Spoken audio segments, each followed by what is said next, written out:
Orchid sexual deceit provokes ejaculation. In this study, biologists investigating this sexually deceptive Australian tongue orchid found that the wasps it seduces into pseudocopulation, quote, frequently ejaculate and waste copious sperm, end quote. They observed droplets of, let's call it liquid, left behind after a wasp's, let's call it visit. They sampled the liquid and found that it contained sperm identical to the sperm they had collected from the wasps they had jerked off earlier. I mean, kinda.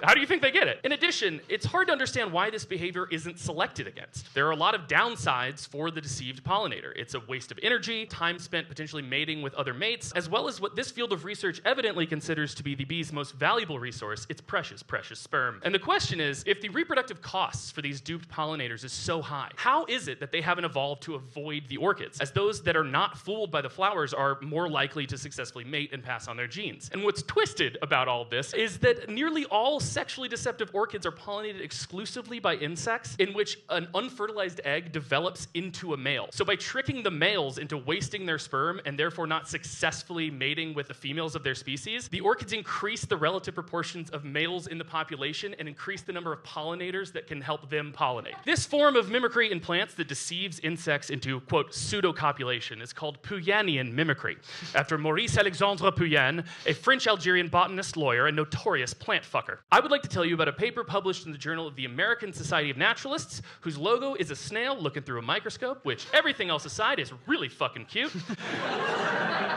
The title of this paper is